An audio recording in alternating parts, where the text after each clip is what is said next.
Episode की शुरुआत में एक वाइट कार दिखाई जाएगी जो बहुत खूबसूरत होती है और वहाँ से हमारी हीरोइन यानी कि की बाहर आती है और यहाँ सीधा वो आके जैन हो जाती है। दूसरी तरफ से देखने को मिलेगी जहाँ काफ़ी ज़्यादा जेलस होती है की को देख के कि वो इस तरीके से वापस आ चुकी है काफ़ी टाइम के बाद। तो कहती है मुझे लग रहा है तुम्हें देख के खुशी नहीं हो, वैसे मुझे इन सब चीज़ों पर बकवास नहीं करनी है। और पास्ट का सीन दिखाया जाएगा जहाँ बहुत ज़्यादा बर्फ़ गिर रहा होता है तो कि अपनी जान बचा के भाग रही होती है, जहाँ कुछ गुंडे उसको मारने के लिए आते हैं। लेकिन वहीं पे एक कार की रोशनी होती है जहाँ पे सब लोग रुक जाते हैं।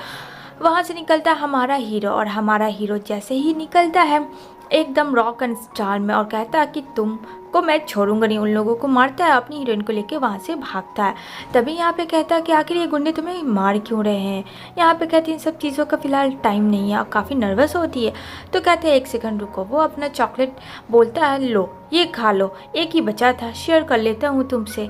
और यहाँ पे वो उसे चॉकलेट देता है। जल्दबाजी में फाड़ने के चक्कर में उसका नेकलेस ज़मीन पे गिर जाता है। वो ज़मीन से नेकलेस उठाता है उसे देने के लिए, लेकिन वो वहाँ से भाग जाती है क्योंकि कहीं ना कहीं वो उससे लव करती थी। और हमारा हीरो भी तभी बाहर जाते ही गुंडे के हाथ लग जाती है, लेकिन हीरो भी उसे बचाता है। दोनों को काफ़ी चोटें लगती है, लेकिन वहीं पर हीरोइन जो है बेहोश हो जाती है और ये बेचारा काफ़ी चिल्लाता है कि तुम इस तरीके से मुझे छोड़ के नहीं जा सकती हो कि। अब यहाँ पे प्रेजेंट भी इन दोनों को इस तरीके की एंट्री होती है। एक दोनों को देखकर काफ़ी ज़्यादा शॉक्ड होता है। इधर से उसे मारने की कोशिश करती है की को, तो की कहती है बस अब नहीं है, बच्ची नहीं रही मैं, वरना हाथ तोड़ दूँगी। यहाँ पे कहता क्या हुआ, तुम्हें कुछ काम था। तो कहती है हाँ बॉस मुझे तो कुछ काम था। तभी यहाँ पे वो अपना फ़ोटो देख लेती है जो कि आज तक ली उसे भुला नहीं पाया था और अभी भी उसके ड्रॉर में है। जल्दी से वो उसे बंद कर देता है और कहता बोलो क्या बात है।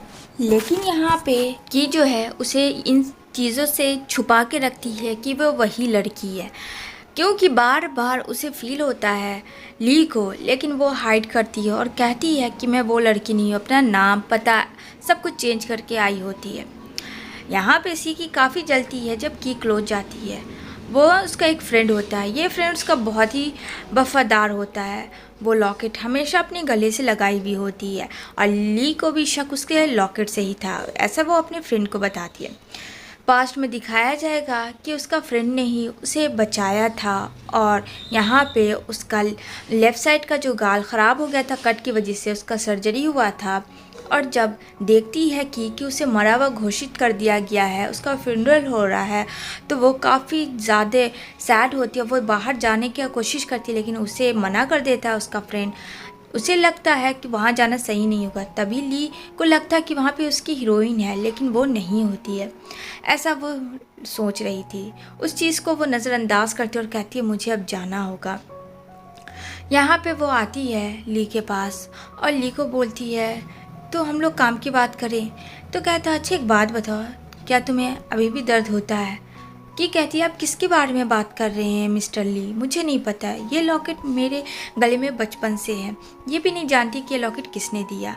और वहाँ से ली चला जाता है। तभी सी आती है और सी कहती है ये सब जो तुम कर रही हो ना बहुत बुरा कर रही हो, इसका अंजाम बहुत बुरा होगा। कहती है अरे पहले तू अपना देखना, मेरे पीछे मत पड़ी रहे ठीक है ना, क्या अंजाम बुरा होगा, तू जो करी वो सही नहीं है और मुझे पता है तेरी जलती है जब मैं ली के करीब होती हूँ तो। और उसे थप्पड़ मारते वहाँ से चली जाती है, जहाँ सी कहती है इस थप्पड़ का जवाब जल्द ही लूँगी।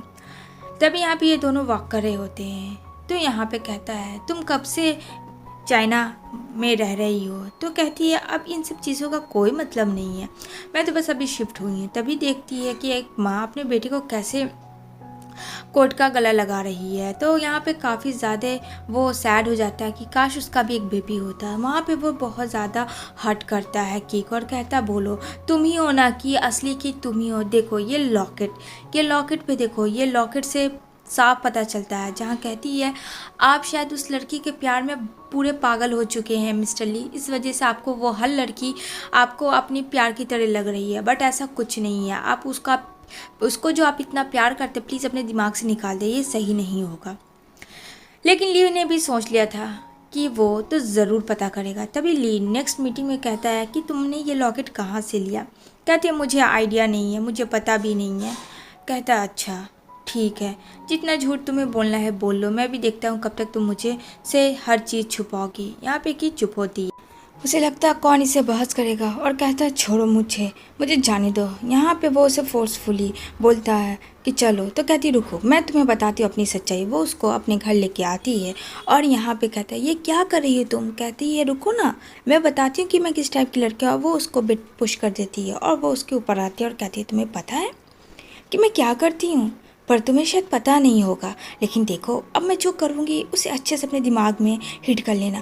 यहाँ पे बेचारा हीरो काफ़ी डर जाता है और कहता है कि तुम क्या कर रही, छोड़ो मुझे। कहती है नहीं, तुम्हें तो जानना था मैं कैसी लड़की हूँ, तो देख लो मैं ऐसी लड़की हूँ। वो जल्दी से उठ जाता है, कहता है तुम्हें शर्म नाम की कोई चीज़ नहीं है। कहती है नहीं, तभी तो मैं कह रही थी कि मैं वो लड़की नहीं हूँ जो तुम समझ रहे हो, लेकिन तुमने ज़िद किया हुआ था, अब तो तुम्हें मेरी असलियत का पता चल गया।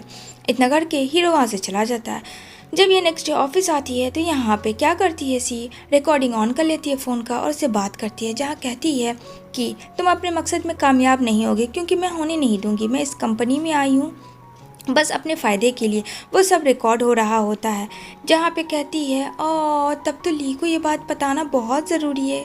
यहाँ पे वो बोलती है उसे बता दो, मुझे कोई फ़र्क नहीं पड़ता है क्योंकि मैं अपने पैरों पे खड़ी होना चाहती हूँ और इसमें क्या कुछ गलत है।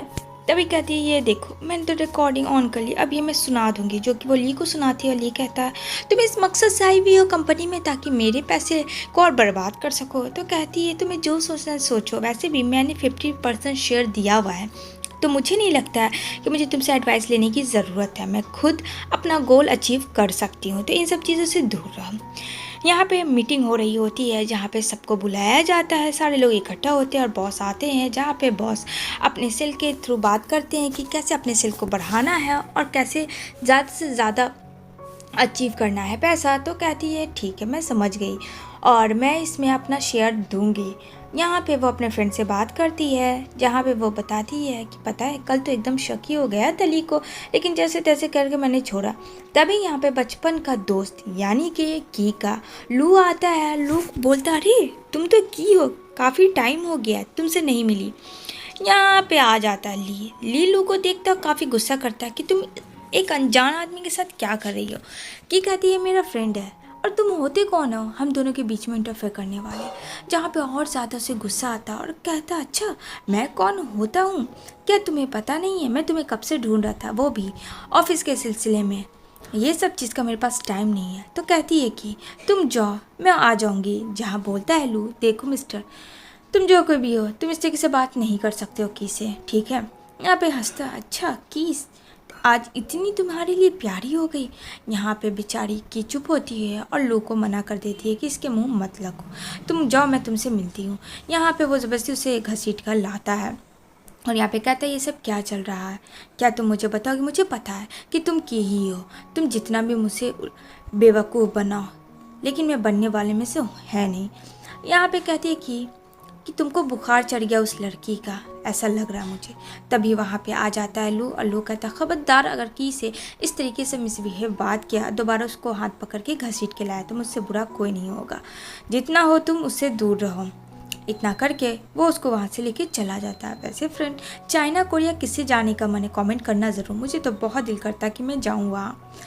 दूसरी तरफ दिखाएगा कि यहाँ पे अचीव कर लेती है गोल की और बहुत ही अच्छी मैनेजर बन जाती है, जहाँ पे उसको एक चेयर भी मिलता है, खुद का डिपार्टमेंट भी मिलता है और फाइनली इतना हार्ड वर्क के बाद वो अब सही जगह पे थी। लेकिन इन सब चीज़ों से सी काफ़ी जेलस थी और सी कहती है कि ये बहुत तुमने गलत किया। कहती है अच्छा मेहनत का फल लोगों को गलत ही लगता है, अब मैं क्या करूं। तभी यहाँ पे इतना कह के वहाँ से निकल जाती है कि और की सोच रही होती है अपने फ्यूचर के बारे में। यहाँ पे सी आती है और दिखाती है कि देखो मैंने किडनैप कर लिया है ली को, अगर तुमने अपना डिज़ाइन नहीं दिया तो देख लेना मैं क्या करूँगी। ये बात सुन के उसे काफ़ी गुस्सा आता है कि की तक तो बात ठीक थी लेकिन ली के पास करने का बहुत उसने मसला ख़राब कर दिया। वो डायरेक्ट मैनेजर के पास जाती है जो कि बॉस था चीफ, और उसको मारती है सी को और कहती है अभी इसी वक्त ली को छुड़ाओ वरना मैं क्या करूँगी तुम्हें पता है, मैं तुम्हारी पूरी प्रॉपर्टी को डिस्ट्रॉय कर दूँगी। तो यहाँ पे सी बोलती नहीं बॉस आप ऐसा नहीं कर सकते, लेकिन बॉस डर जाता है क्योंकि सारा अथॉरिटी जो है वो की के अंडर था। यहाँ पे वो उसे छुड़वा देता है ली को और कहता मुझे माफ़ कर देना, मुझे नहीं पता था और मैंने सी के कहने पे ये सब कर लिया। इसे सब होकर उसे पुलिस अरेस्ट करके चली जाती। तभी यहाँ पे सी होती है। सी कहती है तुमने बहुत गलत किया, मैं तुम्हें छोड़ूंगी नहीं, देख लेना। यहाँ पे आ जाता है की का फ्रेंड और की का फ्रेंड उसको बॉस को बोलता है ये सब तो आपने गलत किया, कहता है मुझे माफ़ कर दे। दूसरी तरफ की जा रही होती है। ली बोलता है प्लीज़ मत जाओ।